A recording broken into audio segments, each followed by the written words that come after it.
প্রিয় শিক্ষার্থীরা, আমাদের চতুর্থ অধ্যায় জীববিজ্ঞান প্রথম পত্রের চতুর্থ অধ্যায় হচ্ছে অণুজীব অর্থাৎ ভাইরাস ব্যাকটেরিয়া নিয়ে চ্যাপ্টারটা বিশাল আলোচনা হয়েছে এবং আমার ক্লাসগুলো তোমাদের শেয়ারও করা হয়েছে, ইউটিউবে আছে। দেখো এখানে কি কি পড়তে হবে। ভাইরাস কি, ব্যাকটেরিয়া কি, ভাইরাস এবং ব্যাকটেরিয়ার বৈশিষ্ট্য, ভাইরাসকে কেন জীব ও জড়ের যোগসূত্র বলা হয়। ভাইরাসের মধ্যে জীব এবং জড় উভয়ই বৈশিষ্ট্য থাকে, এই জন্য ভাইরাসকে জীব এবং জড়ের যোগসূত্র বলা হয়। মোস্ট ইম্পর্টেন্ট একটা প্রশ্ন, এটা একটু দেখতে হবে। ভাইরাসের ভৌত গঠন, ভাইরাসের শ্রেণীবিন্যাস, বিভিন্ন ধরনের ভাইরাস, তারপর ডিএনএ এবং আরএনএ, ভাইরাসের মধ্যে পার্থক্য, ভাইরাসের পরজীবিতা, তারপর ইমাজিং ভাইরাস কি, এই প্রশ্নগুলো একটু দেখে নেবে। তোমাদেরকে বিশালভাবে আলোচনা করা হয়েছিল।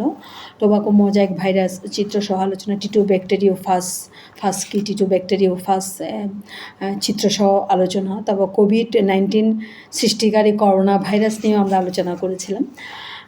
তারপর লাগবে ভাইরাসের সংখ্যা বৃদ্ধি বা বংশবৃদ্ধি কীভাবে হয়, লাইসোজেনিক চক্র, তোমার লাইটিক চক্র, লাইসোজেনিক চক্র, এই দুইটা চক্র চিত্রসহ আলোচনা করতে পারতে হবে। এরপরে লাইটিক চক্র এবং লাইসোজেনিক চক্রের মধ্যে পার্থক্যটা একটু দেখবে এবং ভাইরাসের অর্থনৈতিক গুরুত্ব এটা একটু পড়ে নেবে।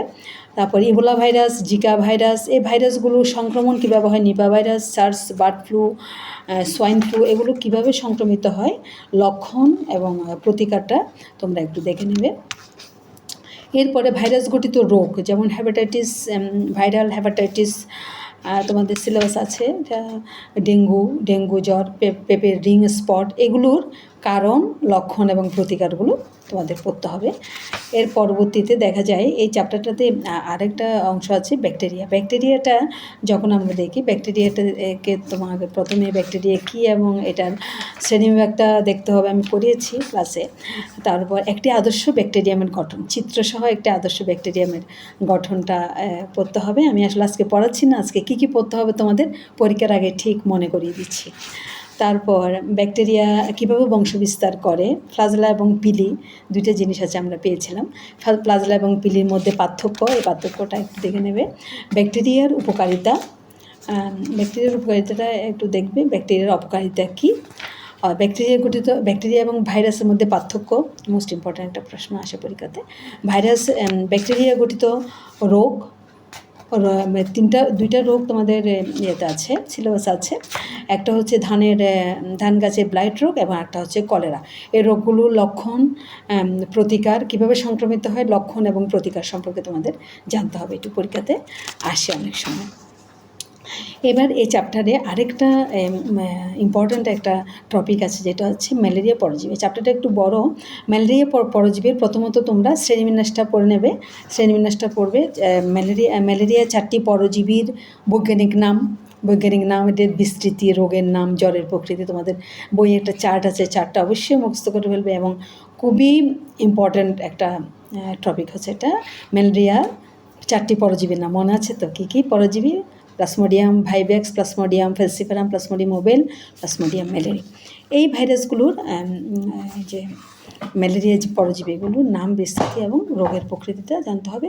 আর ম্যালেরিয়া পরজীবীর জীবনচক্রের ধাপসমূহ, একটা ধাপের একটা চার্ট আছে, চার্টটা তোমরা একটু দেখবে, তখন তোমাদের ম্যালেরিয়ার জীবনচক্রটা সম্পূর্ণ নখদর্পণে চলে আসবে। ম্যালেরিয়ার জীবনচক্রের দুইটা সংক্রমণে তোমাদের পড়তে হবে, একটা হচ্ছে মানব দেহে আর মশকির দেহে, দুইটাই পড়তে হবে। ম্যালেরিয়ার জীবনচক্রে এই দুইটাই সংগঠিত হয়। অ্যাপাটিক সাইজোগনি যেটা, এটা প্রি এক্সোসাইটিক এবং প্রি এরিথ্রোসাইটিক, রক্তে প্রবেশের আগে এবং রক্তে প্রবেশের পরে যে সংক্রমণটা হয়, ওই জিনিসটা দেওয়া আছে। এবং এরিথ্রোসাইটিক সাইজোগনি যেটা, ওইটা হচ্ছে তোমার প্রি এরিথ্রোসাইটিক, এক্সো এরিথ্রোসাইটিক, আর একটা হচ্ছে এরিথ্রোসাইটিক সাইজোগনি। এই তিনটা রক্তের মধ্যে সংক্রমিত হয়। আরেকটা জিনিস তোমাদের জানতে হবে, মশকির দেহের মধ্যে যে জীবনচক্রটা সম্পন্ন করে, গ্যামেটোগনি এবং স্পোরগনি, ওইটা চিত্রসহ বর্ণনা শিখতে হবে। আরেকটা জিনিস আছে হেপাটিক সাইজোগনি এবং এরিথ্রোসাইটিক সাইজোগনির মধ্যে পার্থক্য।